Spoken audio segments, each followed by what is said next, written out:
नमस्कार. मालिकेच्या आजच्या भागामध्ये आपल्याला पाहायला मिळणार आहे की फायनली अर्णव आणि ईश्वरी या दोघांचंही लग्न फायनल होणार आहे आणि त्यांच्या लग्नाचा आता बार उडणार आहे. म्हणजेच ईश्वरीच्या बाबांनी होकार दिल्यानंतर त्याचबरोबर अंजलीने सुद्धा आजीला समजवल्यानंतर त्यांच्या लग्नाची तयारी होणार आहे आणि त्याच मंडपामध्ये ईश्वरी आणि अर्णव या दोघांचेही लग्न होणार आहे. तर लावण्याची घराबाहेर हकलपट्टी झालेली आहे. तर लावण्य आता घराबाहेर पडलेली असते आणि त्याच वेळी ती फोन करते आणि फोनवरती सांगत असते की मला हे अजिबात पटलेलं नाही, लवकरात लवकर ती मुलगी त्या घराच्या बाहेर आली पाहिजे. त्याचबरोबर इकडे राकेशला सुद्धा समजलेलं असतं. राकेश म्हणतो की जर ईश्वरी माझी नाही झाली तर तिला मी कोणाचीच होऊ देणार नाही, या अर्णव सोबत सुद्धा मी तिला सुखाने राहू देणार नाही. हा निर्णय राकेशने घेतलेला आहे आणि राकेशने सुद्धा आता ईश्वरीचं आयुष्य उद्ध्वस्त करण्याचं ठरवलेलं आहे. कारण हा राकेश किती मूर्ख आहे हे आपल्याला माहितीच आहे. हे सगळं कशा पद्धतीने होणार आहे ते आपल्याला पाहायला मिळणार आहे. त्यासाठी हा व्हिडिओ शेवटपर्यंत पहा. त्याचबरोबर चॅनलवरती नवीन असाल तर चॅनलला सबस्क्राईब करा. इकडे आत्या आता बोलत असते. ती अर्णवला म्हणत असते की काय चाललंय तुझं, म्हणजे तू उठ की सूट आमच्या मुलीच्या गळ्यात मंगळसूत्र घातलं आणि तुझी बायको म्हणून सगळ्यांच्या समोर जाहीर केलं तर ती तुझी बायको झाली असं तुला वाटत आहे? तर ते शक्य नाही असं आत्या बोलत असते. तेव्हा मात्र इशू पाहत असते. इशूलाही धक्का बसलेला असतो. आत्या म्हणत असते की तू काय, म्हणजे तुला एकदा कळतंय का, म्हणजे अजून किती पाप करणार आहेत एका जन्मास तू? कारण तुझ्यामुळं माझ्या दादाची अवस्था अशी झालेली आहे आणि तरीही जर तुला असं वाटत असेल तर एक गोष्ट लक्षात ठेव, काहीही झालं तरीही माझ्या दादाच्या बाबतीत जे असं कोणी वागलेलं आहे त्याला मी सोडणार नाही. अशा पद्धतीने हे बोलणं चाललेलं असतं. तेव्हा मात्र इकडे लावण्य म्हणत असते बाद झालं हो, तुमची नाटकं चांगलीच मला माहिती आहेत. हे सगळं तर तुम्हीच घडवून आणलेलं आहे. या सगळ्याला तुम्हीच जबाबदार आहात. कारण या सगळ्या गोष्टी तुम्हीच केल्या. तुम्हीच तुमच्या मुली श्रीमंत मुलांच्या गळ्यात मारत आहात आणि वरून ही सगळी नाटकं करत आहात असं लावण्या बोलत असते. तेव्हा मात्र सगळ्यांनाच खूप राग आलेला असतो. सगळेजण बोलत असतात. अर्णव मात्र शांतपणे तिथं उभा असतो. अर्णव काहीच बोलत नाही. अर्णवला माहिती असतं की या सगळ्या गोष्टी काय चाललेल्या आहेत. तेव्हा लावण्या म्हणत असते की तुमच्या घरातल्यांनीच हे सगळं केलेलं आहे. तेव्हा मात्र ईश्वरीला खूप राग येतो आणि ईश्वरी म्हणत असते की बाद झालं, आतापर्यंत मी खूप ऐकून घेतलेलं आहे. आता यापुढे एक शब्दही मी ऐकून घेणार नाही. माझ्या घरातल्यांबद्दल जर वाटेल ते बोललात तर गाठ माझ्याशी आहे एवढं लक्षात ठेवायचं आहे. काहीही झालं तरीही माझ्या घरातल्यांबद्दल एक शब्दही बोललेला मी सहन करणार नाही. हे सगळं बोलणं चाललेलं असतं आणि तेव्हा मात्र तिथे आता ईश्वरीला बोलत असते लावण्या. त्यावेळेस सुप्रिया पुढे येते आणि सुप्रिया बोलत असते. आता सुप्रियाचा आवाज आलेला आहे. सुप्रिया म्हणत आहे की एक गोष्ट लक्षात ठेवा, काहीही झालं तरीही माझ्या मुलीने काही चुकीचं केलेलं नाही आणि आम्ही कुणीही काही चुकीचं केलेलं नाहीये. तुम्ही वाटेल त्या शब्दामध्ये माझ्या मुलीबद्दल वाटेल त्या भाषेत बोलू शकत नाही एवढं लक्षात ठेवा. आता मात्र सुप्रियाचा आवाज ऐकल्यानंतर वाट लागलेली असते ती म्हणजे वल्लरीची. कारण सुप्रिया पहिल्यासारखी शांत राहिलेली नाहीये, ती भोळी राहिलेली नाहीये. तर आज या सुप्रियाने आवाज चढवलेला आहे. सगळ्यांच्या समोर ती बोललेली आहे. ही गोष्ट पाहून वल्लरीच्या शिट्ट्या वाजलेल्या असतात. वल्लरीला कळायचं बंद होतं. कारण ज्या सगळ्या गोष्टी घडत असतात त्यामध्ये मात्र वल्लरी आता खूपच घाबरलेली असते. कारण तिला भीती वाटत असते जर हे सगळं अशा पद्धतीने झालं तर काय होईल हा प्रश्न तिला पडलेला असतो आणि त्याचमुळं तिने आता पाहत असते. तिने म्हणत असते की नाही, काहीही झालं तरीही मी पुढं नाही गेलं पाहिजे. जर मी पुढं गेले तर सगळ्या गोष्टी खूप अवघड होणार आहेत आणि असं वल्लरी बोलत असते. आणि त्याचबरोबर अर्णव तिथे बोलण्याचा प्रयत्न करत असतो. पण जयत्या मात्र ऐकायलाच तयार नसते. जयत्या म्हणत असते की बाद झालं, आतापर्यंत खूप ऐकून घेतलेलं आहे. कारण आतापर्यंत सगळ्या गोष्टी तुम्हाला वाटत होत्या तशा घडल्यात असं वाटत होतं. पण एक गोष्ट लक्षात ठेवायची आहे की काढ ईश्वरी ते मंगळसूत्र, काही गरज नाहीये ते मंगळसूत्र घालायची, काढ ते मंगळसूत्र असं म्हणत आता वल्लरी इकडे जयात्या ईशूला म्हणत असते की ते मंगळसूत्र काढून टाक. ईश्वरी म्हणत असते की हे बघा कसं आहे माहितीये का, तुम्हाला वाटलं तुम्ही माझ्या गळ्यात मंगळसूत्र घातलं, तुम्ही विचार केला का आणि तुम्ही सगळ्यांच्या समोर जाहीर करून टाकलं की मी तुमची बायको आहे, पण तुम्हाला एकदा तरी वाटलेलं होतं का? असं म्हणत हे सगळं बोलणं चालू असतं. ती म्हणत असते तुम्ही मला विचारलं का? हे जबरदस्ती लग्न आहे, हे मी मान्य करणार नाही. अशा पद्धतीने इकडे ईश्वरी बोलत असते. तेव्हा मात्र इकडे वल्लरीलाही धक्का बसलेला असतो, कारण वल्लरीला एका अर्थाने बरंच असतं की ही ईश्वरी स्वतःच्याच तोंडाने सांगत आहे ना, आणि मूर्ख ईश्वरीच्या लक्षातच येत नाहीये की आपण काय माती खातोय, आपण काय गोंधळ घालतोय.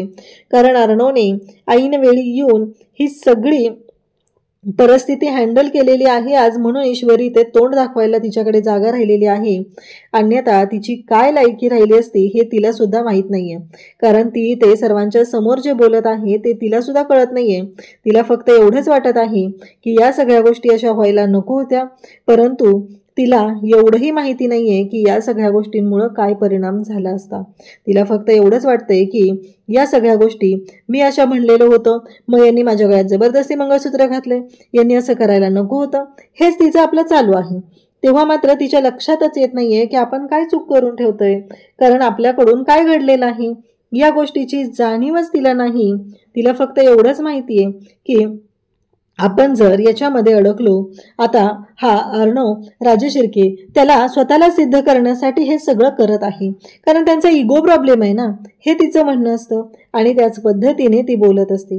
हा अर्णव राजशिर्के, तुम्हाला तुमचा इगो प्रॉब्लेम होता, तुम्हाला जे तुम्ही ठरवता ते जर झालं नाही तर तुम्हाला त्रास होतो, असं सगळं ती बोलत असते. आणि तेव्हा मात्र इकडे पाहायला मिळतं की जेव्हा या सगळ्या गोष्टी घडत आहेत त्याच वेळेस आता राकेश आहे तो इकडे ईश्वरीच्या घरी आलेला असतो. त्याचं कारण वेगळंच असतं, त्याला त्याच्या मनाप्रमाणे गोष्टी करायच्या असतात, म्हणून तो तिथे येऊन पोहोचलेला असतो. त्याला असं वाटतं की अरे वा, बरं झालं हे सगळेजण आता गेलेले आहेत, म्हणजे गोष्टी आपल्या मनाप्रमाणे घडतात, मी यायच्या आधीच हे पोलीस स्टेशनला पोहोचले की काय, असं त्याच्या मनात चालू असतं. त्यावेळेसच बाकीचे शेजारचे लोक आलेले असतात. ते म्हणतात की हो खरंच वाईट झालं हो. तेव्हा राकेश म्हणतो बघितलं ना की माझी बायको गेली हो, ते त्या माणसाने पळवून नेली. तेव्हा बाकीची लोक आलेली त्याला नावं ठेवू लागतात, तुला तुझी बायको सांभाळता आलेली नाही आणि तू काय रे कसला मर्देस तू, असं म्हणत त्याला बोलत असतात. तेव्हा राकेश म्हणतो काय बोललात तुम्ही, सोडणार नाही की त्याला, तुम्ही माझ्याबद्दल बोलताय, असं म्हणत राकेश मारामारी करायला सुरुवात करतो. म्हणजे राकेश किती गुंड आहे ना हे आता सगळ्यांच्या समोर येऊ लागलेलं असतं. राकेशची ही गुंडगिरी सुरू झालेली असते आणि त्या लोकांना म्हणतो निघा निघा, आणि मग ती लोक तिथून निघून जातात. आणि मग होय रे काय रे मग हिरो बनत होतास ना तू, असं म्हणत त्याला आवाज येतो. आणि तेव्हा तो म्हणतो की पुन्हा आला तिथे, असं म्हणत त्यांना त्याचा पुन्हा आता राग अनावर झालेला असतो. आणि समोर पाहतो तर MK आणि त्याचबरोबर पाटील दोघही एकाच वेळी आलेले असतात. MK आणि पाटील तिथं आल्यामुळं वाट लागलेली असते ती म्हणजे राकेशची. राकेशला आता कळायचं बंद झालेलं असतं, कारण MK आणि पाटील एकाच वेळेस तिथं पोहोचलेले असतात आणि आता राकेशची धुलाई होणार हे मात्र नक्की असतं. त्याचबरोबर इकडे पाहायला मिळतं की राकेशला MKने पकडलेला असतो आणि आता अशी बेदम धुलाई करणार हे मात्र फिक्स झालेलं आहे. तेव्हा मात्र इकडे पाहायला मिळतं की जेव्हा या सगळ्या गोष्टी घडत असतात तेव्हा इकडे ईश्वरी अर्णवला जाब विचारत असते, तुम्ही मला विचारलं का, तुम्ही माझ्या गळ्यात जबरदस्ती हे मंगळसूत्र घातलेलं आहे, तेव्हा तुम्ही विचार केला का माझा, मला काय वाटत असेल, माझं काय म्हणणं आहे, या कोणत्या गोष्टींचा तुम्ही विचार केला, असं ईश्वरी अर्णवला विचारत आहे. आणि अर्णव मात्र ईश्वरीकडे पाहत असतो. आणि त्याचवेळी सगळेजण तिथं असतात आणि जयत्या सुद्धा म्हणते की काढ ते मंगळसूत्र ईशू, काढ, गरज नाहीये ते मंगळसूत्र घालण्याची, असं जयत्या तिला सांगत आहे. आणि तेव्हा मात्र ईश्वरी म्हणत असते की हो काढलंच पाहिजे ते मंगळसूत्र, कारण ईश्वरीचं असं म्हणणं असतं की माझ्या बाबांनी स्वप्न पाहिलेलं होतं माझ्यासाठी, माझ्या आणि राकेशजींच्या लग्नाचं स्वप्न माझ्या बाबांनी पाहिलेलं होतं. आणि मग तिला आठवत असतं की बाबांनी तिला विचारलेलं असतं की मला आणि सुप्रियाला राकेश तुझ्यासाठी योग्य वाटतात, तू तयार आहेस का या लग्नाला, असं म्हणत ती बोलत असते. कारण माझ्या बाबांनी स्वप्न पाहिलेलं होतं, माझ्या लग्नाचं स्वप्न होतं, तर मला फक्त एकच गोष्ट विचारायची की तुम्ही जे केलेलं आहे ते योग्य नाही, त्यामुळं काहीही झालं तरीही मला हे लग्न मान्य नाही आणि माझ्या बाबांच्या विरोधात जाऊन मी हे लग्न करणार नाही. आणि मग ती बाबांच्या जवळ येते आणि बाबांना बोलू लागते. पण तिला कुठं माहिती आहे की तिच्या बाबाची इच्छा काय आहे ते. आणि मग ईश्वरी आता तिथे येऊन बोलत असते, तिच्या बाबाला विचारत असते आणि तिला तो साखरपुड्याच्या दिवशीचा तो प्रसंग आठवत असतो. आई आणि बाबांनी दोघांनीही तिला जवळ घेतलेलं असतं, त्या दोघांनीही तिला सांगितलेलं असतं, त्या सगळ्या गोष्टी तिला आठवत असतात. आणि तेव्हा मात्र ईश्वरी खरं तर खूप खुश होती, कारण तिच्या आईबाबांच्या म्हणण्याप्रमाणे हे लग्न होत होतं. या गोष्टीचा आनंद तिला झालेला होता. आणि त्यासोबतच इकडे पाहायला मिळतं की जेव्हा या सगळ्या गोष्टी घडत असतात तेव्हा अर्णव तिथे असतो. ईश्वरी बाबांच्या जवळ जाते आणि म्हणते की जर माझ्या बाबांना हे लग्न मान्य नसेल तर मलाही लग्न मान्य नाही, असं इकडे सुरू झालेलं आहे. आणि त्यासोबतच इकडे बाबांकडे ती पाहत असते, कारण तिच्या बाबांनी तिला तिच्यासाठी जे स्वप्न पाहिलेलं होतं, खरं तर लावण्याला सुद्धा बरं वाटत असतं. स्वतःहूनच जर ही मुलगी स्वतःचं लग्न मोडत असेल तर खूप चांगली गोष्ट आहे ना तिच्यासाठी, असं सगळं घडत असतं. तेव्हा मात्र इकडे मामा त्याचबरोबर घरातले सगळेजण तिथं असतात. आजी मात्र म्हणत असते की कसं आहे, तिला लग्न आहे मान्य आहे की नाही मला माहीत नाहीये, पण मला हे लग्न मान्य नाही असं आजी तिथे ठणकावून सांगत असते. कारण विधिव्रत पद्धतीने लग्न झालेलं नाहीये तर हे लग्न मी मान्य करणारच नाही असं आजीचं ठरलेलं असतं. ईश्वरी आता बाबांच्या जवळ जाते आणि त्यांना सांगू लागते की मला हे लग्न मान्य नाही, तुमचा या लग्नाला विरोध आहे, ही गोष्ट मला माहिती आहे असं ती सांगत आहे. आणि गळ्यातलं मंगळसूत्र काढत असते. जेव्हा ईशू गळ्यातलं मंगळसूत्र काढायला लागते तेव्हा बाबा तिला थांबवतात आणि म्हणतात की नाही. बाबांनी चक्क हात उचललेला आहे आणि ते मंगळसूत्र पकडलेलं आहे. तेव्हा मात्र ईश्वरीला धक्का बसतो. ईश्वरीला कळायचं बंद होतं. ईश्वरी म्हणू लागते की बाबांनी का थांबवलंय मला, बाबा का थांबवतायत. म्हणजे तिला कळतच नाहीये की कशासाठी हे सगळं घडतंय, बाबांनी का तिला थांबवलेलं आहे. याच गोष्टींचा विचार आता ईश्वरी करू लागते. आणि त्याचबरोबर इकडे ईश्वरी पाहतच राहते, ती विचारत असते. तेव्हा तिथे नमू म्हणते की अगं ईशू, बाबांना असं वाटतंय की तू ते मंगळसूत्र काढू नये, बाबांना हे लग्न मान्य आहे असं नमू सांगत असते. तेव्हा मात्र सगळ्यांना धक्का बसलेला असतो. अर्णव सुद्धा पाहतच राहतो, कारण अर्णव म्हणत असतो की हे कसं शक्य आहे, कारण ईश्वरीचे बाबा स्वतःहून आता सांगत आहेत की ते मंगळसूत्र काढू नको. ईश्वरी तर ते मंगळसूत्र काढायला निघालेली आहे. या सगळ्या गोष्टी काय घडत आहेत हा प्रश्न पडलेला असतो. आणि बाबांनी स्वतःच आता मंगळसूत्र काढण्यापासून ईशूला अडवलेलं आहे. आणि त्याचबरोबर इकडे आता अर्णव पाहतच राहतो. ही गोष्ट तर अर्णवसाठी खूप पॉझिटिव्ह असते, कारण अर्णवने स्वतःला प्रूव्ह करण्याचा खूप वेळा प्रयत्न केलेला असतो, त्याने काहीही केलेलं नाही असं तो प्रत्येक वेळेस सांगत असतो. इकडे राकेश मात्र आता पळालेला असतो. राकेशला असं वाटत असतं की आपण सुटलो, पण राकेश मात्र पुरता अडकलेला असतो. राकेशच्या पाठीमागं यमके आणि पाटील दोघंही लागलेले असतात. राकेशची चांगलीच धुलाई करत असतात. एका गाडीच्या आड राकेश लपून बसतो. यमके आणि पाटील सुद्धा त्याच्या मागे आलेले असतात आणि त्याचबरोबर ते त्याचा शोध घेत असतात, पण राकेश काही त्यांना दिसत नाही. आणि तेव्हा मात्र इकडे राकेश त्या गाडीच्या आड लपलेला असतो आणि तिथून एमके आणि पाटील पुढे निघून जातात.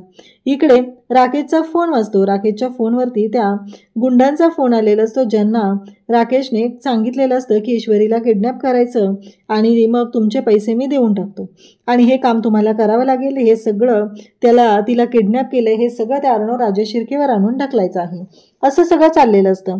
तेव्हा ते म्हणतात की आम्हाला काय वेडा समजलास का रे तू, म्हणजे तुला काय वाटलं तू जे काय करशील ते आम्हाला कळणार नाही. अरे कोण आहेत ती माणसं तुला माहिती आहे का, एवढा मोठा तो बिझनेसमॅन आहे, सात्विक फॅशनचा मालक आहे, आणि त्याच्या दारात तू ती मुलगी आम्हाला किडनॅप करायला सांगतोय, तुला कळतंय का.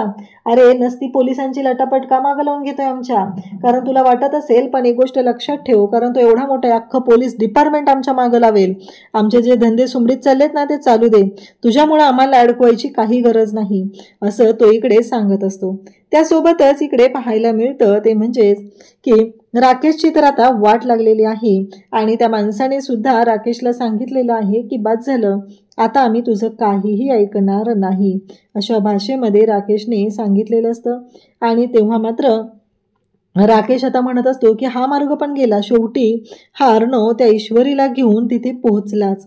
काहीही झालं तरीही अर्णव तिथे पोहोचलेला आहे ही गोष्ट काही त्याला पटत नसते. तो म्हणत असतो एवढं सगळं मी केलं पण त्याचा काहीही उपयोग झाला नाही, आता मी पूर्णपणे अडकलेली आहे ही गोष्ट आता लक्षात आलेली असते. आणि त्यासोबतच इकडे राकेश म्हणत असतो की ती ईश्वरी माझी राहिलेली नाहीये, आता ती तिथं पोचलेली आहे, मलाच आता काहीतरी करावं लागणार आहे. हा विचार राकेशच्या डोक्यात सुरू झालेला असतो. आणि त्याचबरोबर राकेश मात्र म्हणत असतो की बाद झालं, आता मी शांत राहणार नाही. काहीही झालं तरीही मला या सगळ्या गोष्टी आता माझ्या पद्धतीने करायला लागणार आहे. तेव्हा जयू म्हणत असते की बाद झालं ग, दादाने हात उचलला म्हणून तुम्ही काय बोलायला लागला, हे सगळं हे काही खरं नाहीये. कारण दादाला वेगळंच काहीतरी सांगायचंय. मी माझ्या भावाला चांगलं ओळखते. माझ्या भावाचे विचार काय चालू आहेत ना, हे मला चांगलंच माहिती आहे. असं सगळं सुरू झालेलं असतं. आणि त्याचबरोबर इकडे जयत्या म्हणत असते की मला माहिती आहे दादाला सुद्धा हे लग्न मान्य नाही. कारण जो माणूस दादाच्या जीवावर उठलेला आहे त्याच्याशी का लग्न लावून देईल, हे लक्षात येतंय का. हे सगळं घडत असतं. तेव्हा मात्र इकडे आता जयत्या म्हणत असते की नाही. अर्णव म्हणत असतो की मी सांगतोय काय झालेलं आहे. परंतु जयत्या म्हणत असते की नाही, अजिबात नाही, कोणी काहीच सांगायची गरज नाहीये असं ती सांगत असते. मला माझ्या भावाचं म्हणणं कळतंय. पण इकडे बाबा मात्र अर्णवला थांबवत असतात की ते मंगळसूत्र, इकडे ईश्वरीला थांबवत असतात की ते मंगळसूत्र तू काढायचं नाही, असं त्यांचं म्हणणं आहे. आणि ती गोष्ट मात्र आता समोर येत असते. त्याचबरोबर इकडे पाहायला मिळतं ते म्हणजेच की सुप्रिया म्हणत असते की थांब, कारण मला काहीतरी वेगळं जाणवतंय आणि मला त्यांचं म्हणणं कळलंय, असं सुप्रिया सांगायला सुरुवात करते. सुप्रिया म्हणत असते की त्यांना असं म्हणायचं आहे की इशू, ते मंगळसूत्र तू काढू नकोस, ते मंगळसूत्र तुझ्या गळ्यात राहू दे.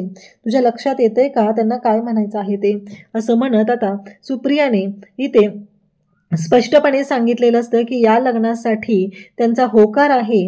आणि त्याचबरोबर हे सगळं जेव्हा घडत असतं तेव्हा मात्र आता सगळ्यांच्या समोर गोष्टी येत असतात.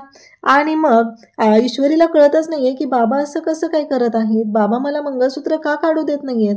खरं तर हे मंगळसूत्र राकेश सरांच्या अर्णव सरांच्या नावाचं आहे. बाबांनी माझं लग्न राकेशजींसोबत ठरवलं होतं आणि हे सगळं काय होतंय. आता मात्र वाट लागलेली असते ती म्हणजे वल्लरीची. कारण वल्लरी वरून हे सगळं पाहत असते आणि तिला धक्का बसलेला असतो. तिला असं वाटत असतं की नाही, काही झालं तरीही हे सगळं थांबलं पाहिजे, असं तिच्या डोक्यात सुरू झालेलं आहे. आणि वल्लरी मात्र वरून हे सगळं पाहत असते. आता जर ह्या ईश्वरीचं आणि अर्णवचं लग्न झालं तर इतक्या दिवसांचा जो भूतकाळ आहे तो समोर येणार आणि माझी मात्र वाट लागणार आहे. सुप्रिया म्हणत असते की त्यांना हे लग्न मान्य आहे, इशू थांब, ते मंगळसूत्र तू काढू नकोस, असं सुप्रिया ठणकावून इकडे इशूला सांगत आहे. इशू मात्र विचारच करत आहे. तिला कळतच नाहीये की बाबा अचानक असं का करतायत. मग आजी तिथून गेलेली असते. आजी म्हणत असते की देवा ब्राह्मणांच्या साक्षीने लग्न झालेलं नाहीये, हे लग्न मला मान्य नाही, असं आजी सांगत असते. आणि आजी रागाने तिथून निघून गेलेली असते. देवीच्या समोर येऊन उभी असते. काय आहे हे सगळं, कसले संकेत देतेस तुम्हाला, आधी तर मला सांगितलेलं होतं की त्या दोघांची पत्रिका जुळत नाहीये आणि आता हे सगळं काय आहे. तेव्हा अंजली तिथे येते आणि म्हणते आजी तुझ्या लक्षात येत नाहीये का, आता तरी तू चिंटूचा विचार कर, तुला लक्षात काय येत नाही आजी, असं म्हणत अंजली बोलत असते. अंजली म्हणत असते की आजी बास झालं, आत्तापर्यंत खूप वेळा सहन केलेला आहे, पण आता चिंटूच्या मनाचा विचार कर. कारण तू विचार कर ना, जर हे देवाच्या मनात नसतं तर आईचं मंगळसूत्र घालून ईश्वरी या घरात आली असती का. मान्य मला काय झालंय मला पण नीट माहीत नाहीये, पण आईचं मंगळसूत्र घालून जर ईश्वरी या घरात आलेली असेल तर हे लग्न देवाला सुद्धा मान्य आहे, अशा पद्धतीने इकडे सांगितलं जात असतं. आणि तेव्हा मात्र आता सगळ्या गोष्टी घडत असतात. आणि त्यासोबतच इकडे या सगळ्या गोष्टींमुळं एक महत्त्वाची गोष्ट समोर आली आहे, ते म्हणजे अंजलीने ठणकावून सांगितलेलं आहे की ईश्वरीच या घरची सून आहे आणि ईश्वरीच या घरची सून असणार आहे, असं सुद्धा तिने सांगितलेलं असतं. आणि त्यासोबतच इकडे अंजली म्हणत असते की काहीही झालं तरीही या घरची सून ईश्वरीच आहे आणि मग हे मान्य करावंच लागेल. आता आकाशने सुद्धा हे लग्न मान्य केलेलं आहे आणि आकाश हा इकडे सांगत आहे, ते म्हणजेच की आकाशचं म्हणणं आहे की दादा तू जा बोल, आकाश हे सगळं सांगत असतो. आणि तेव्हा मात्र आता सगळेजण पाहत असतात.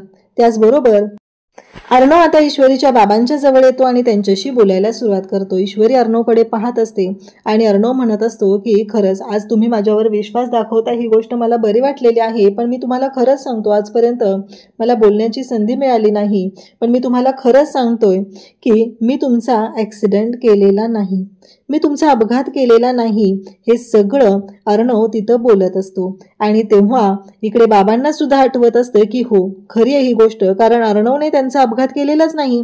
जेव्हा बाबा इकडे ईश्वरीशी बोलत असतात फोनवरती, तेव्हा समोरून गाडीत त्यांना राकेश दिसलेला असतो आणि हे सत्य मात्र समोर आलेलं असतं आणि फायनली त्यांना कळलेलं होतं की त्यांचा अपघात करणारी व्यक्ती राकेश आहे. म्हणजे राकेशने त्यांना संपवण्याचा प्रयत्न केलेला आहे. ही गोष्ट बाबांच्या लक्षात होती आणि म्हणून तर बाबा राकेश बरोबर ईश्वरी जाणार आहे ही गोष्ट सहन होत नव्हती. त्यांनी त्यांच्या पद्धतीने सांगण्याचा खूप वेळा प्रयत्न केलेला होता, पण आज अर्णवने त्यांची इच्छा पूर्ण केलेली असते. अर्णवने आता त्यांचा हात हातात घेत त्यांना वचन दिलेलं आहे, त्यांना शब्द दिलेला आहे की काहीही झालं तरीही तुमच्या मुलीला मी सुखात ठेवणार आहे, ती मूल माझ्याबरोबर सेफ आहे. आणि तेव्हा मात्र इशूच्या बाबांना खूप बरं वाटत आहे. अशाच अपडेटसाठी चॅनलशी कनेक्ट राहा. पार्ट 2 लवकरच आपल्या चॅनलवरती अपलोड होईल. थँक्यू.